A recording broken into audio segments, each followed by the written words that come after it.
अग्निहोत्री माता त्रियोग्निहोत्री मा ओम भद्रकाली कपालिनी शिवदात्री माता त्रियोग्निहोत्री ओम भद्रकाली कपालिनी शिवदात्री माता त्रियोग्निहोत्री ओम शिवाय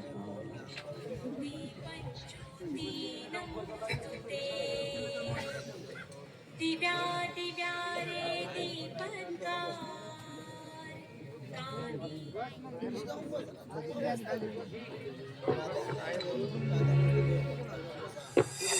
नमस्कार. नमस्कार मामी. या बस आता पूजा बस बस.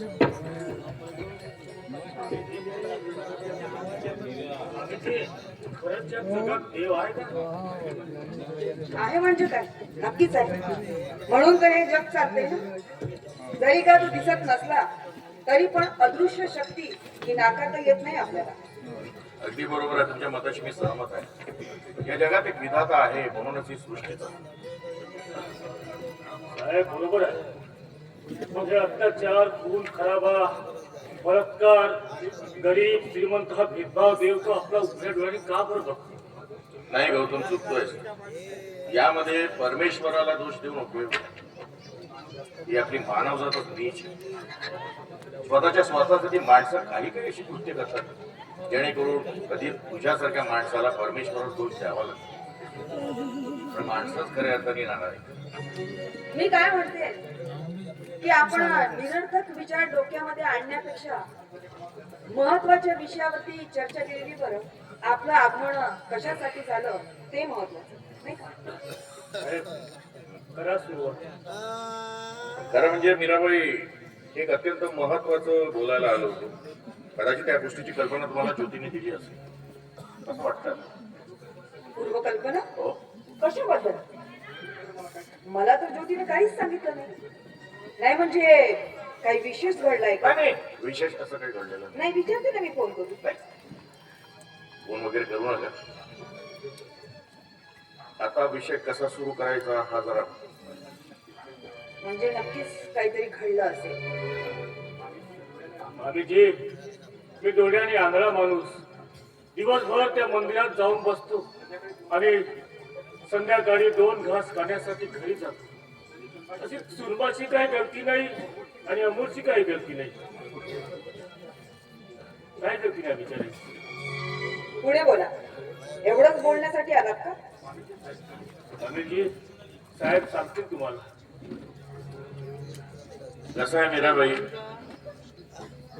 म्हणजे विषय देखील कसा मांडायचा, कशी सुरुवात करायची हा मोठा प्रश्न.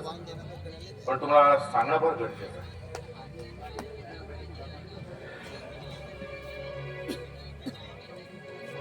खरं म्हणजे प्रणय हा माणूस जो आहे तो माणूस नाहीच आहे, हैवान एक प्रकारचा.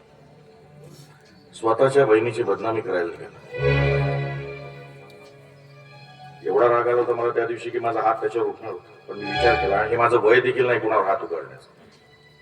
तरी मी यांच्या घरातून त्याला बाहेर काढलं. यांच्या घरामध्ये कलह निर्माण करतोय, एक दुसऱ्यांमध्ये दुरी निर्माण करण्याचं करतो. कदाचित त्यामध्ये त्याचा काही स्वार्थ असेल किंवा असंही शक्य आहे इतर कुणाचा काही स्वार्थ असेल म्हणून त्याला भडकवण्याचा कोणी प्रयत्न केला असेल. पण त्या माणसाने स्वतःच्या बुद्धीने विचार करून तो वागायला पाहिजे ना, नाही का?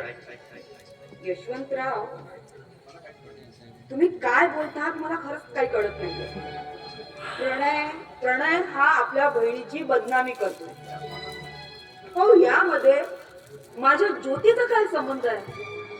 आणि तुम्ही प्रणयला चोप करणार होते. काहीतरी अजबच कहाणी दिसते मला. स्वामीजी, हा प्रणय अनिता आणि अमोलच्या संबंधाबद्दल वाईट वाईट बोलत होता आणि त्याच्या बोलण्यात विश्वास ठेवून सुनबाई त्या अमोलला खूप काय बोलली. अच्छा, म्हणजे नक्कीच काहीतरी गोम आहे. नाही, गोम अशी काही नाहीये. सरळ सरळ स्पष्टपणे तुम्हाला सांगायचा अर्थ असं की प्रणयनी आपल्या बहिणीची भेद अप्रूव करण्याचा प्रयत्न केला. आता मला सांगा, कुठला असा सख्खा भाऊ असेल जो आपल्या बहिणीला बेइज्जत करेल, आपल्या घराण्याची इब्रत चव्हाट्यावर मांडेल, हो की नाही? आणि तसं बघायला गेलं तर गेले 25 वर्ष 25 वर्षापासून अमोल आणि गौतमला मी चांगलं ओळखतो. अहो खऱ्या अर्थाने मी यांचा पाठीराख आहे. प्रत्येक वेळी यांच्या दुःखामध्ये सुखामध्ये मी साथी असतो. त्यामुळे अमोल एवढाच असताना पासून मी त्याला ओळखतो. अमोल त्यातला नाही आहे. आस्था गायक माझ्या नजरेसमोर कुठल्याही मुलीकडे वाकड्या डोळ्याने त्यांनी बघितलेलं नाही. या कुठल्या स्त्रीकडे त्या नजरेने त्यांनी कधीही बघितलेलं नाही. आणि कसं आहे की आता जसं मी प्रेम करतो, जसं मी यांचा पाठीराख आहे, तसं अनिता देखील या दोघांवर फार दिवसापासून प्रेम करते. ती मोठा भाऊ म्हणते, त्याला बरोबरीचा भाऊ म्हणते, आणि त्या नात्यानेच त्यांनी ते भावनिक संबंध जोपासलेले आहे. आता त्याचाच थोडासा फायदा घेऊन नाही ते ज्योतीच्या डोक्यामध्ये भरवण्याचा प्रयत्न केलाय. ते देखील प्रणय. याची तुम्ही पण कल्पना द्यायला आम्ही हे बघा यशवंतराव, नाही मान्य आहे मला, तुमचं बोलणं मान्य आहे की आजपर्यंत तुम्ही यांच्यावरती उपकार करून तुम्ही यांना जगविलं. पण मला सांगा, शालेय जीवनामध्ये माणसाकडून न होणाऱ्या चुका होतात, आणि अमोल जावई हा माझ्या मुलीचा क्लासमेट पण नव्हता. हो काय तर ते तिच्या कॉलेज समोर त्यांची एक छोटीशी पेंटिंगची दुकान होती या अमोल जावईची, आणि माझी मुलगी ज्योती त्याच्या कलेवरती प्रेम करायला लागली.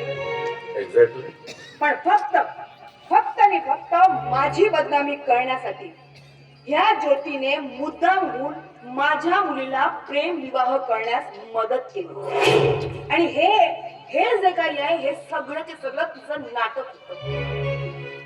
माझ्या ज्योतीला अंधारात ठेवून स्वतः अनिताचे प्रेम संबंध होते, आणि हे सगळं तिच्या भावाला माहिती असताना रात्री अपरात्री केव्हाही त्याला बोलवून ते फक्त अय्याशी करायची, आपला एन्जॉय करायची. आणि हे सगळं मी नाही तर संपूर्ण गावाला आणि तिच्या भावाला माहिती आहे. आणि म्हणून तो ज्योतीला सावध करण्यासाठी गेला. म्हणजे तुम्हाला असं वाटतं की खरंच अमोल लफडेल असेल? अहो आहेच, दुसऱ्या मुलीचं जीवन बर्बाद करणारा. पण ही मीरा जर का आपल्या अवकातीवरती उतरली ना तर सर्वांची वाट लावणार. आणि माझी ज्योती काही तुमची नौकर नाहीये. तुम्ही मरा नाहीतर जगा, पण माझ्या मुलीसाठी, तिच्या आयुष्यासाठी मी वाटेल ते करणार. भाभीजी, मी हात सोडतो, तुमच्या समोर हात सोडतो, पण माझा अमोल तसा नाही आहे. आम्ही अनिताला आम्ही बहीण मानतो, बहीण. गप्प बसा तुम्ही नीच हरामखोर पापी. मीराबाई जरा विचार करा. ज्योती तुमची मुलगी आहे, स्वतःची, तिचा एक संसार आहे. तुम्ही देखील विश्वास ठेवायला पाहिजे तुमच्या जावयावर. असं न करता तुम्ही आपल्या मुलीच्या मनामध्ये आणखी दुरी निर्माण करण्याचा प्रयत्न करताय. उद्या तिचा संसार जर उघड्यावर पडला तर सामंजस्य घ्यायला पाहिजे ना. सगळ्या गोष्टी समजून सांगणं गरजेचं. आपण मोठी माणसं, लहानांना आपण उपदेश नाही करणार तर कोण करणार? तुमच्या डोक्यात जे काही चाललं ते चुकीचं आहे, असला काही प्रकार नाही. आम्ही तुम्हाला हे समजवण्यासाठी इथे आलेलो होतो. पण हा मुद्दा कसा मांडायचा आमच्यासाठी पण फार मोठा प्रश्न होता.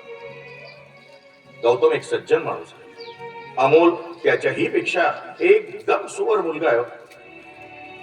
मी तुम्हाला आधी पण सांगितलं होतं, त्याचा माझ्यापेक्षा त्याच्यावर माझा विश्वास आहे. 100% खरं सोना आहे हो तो पोरगा. बघा, विचार करा. शेवटी तुमच्या मुलीचा संसाराचा प्रश्न, तिच्या जीवनाचा प्रश्न. चल गौतम, किती चला साहेब, काय उपयोग नाही. चला.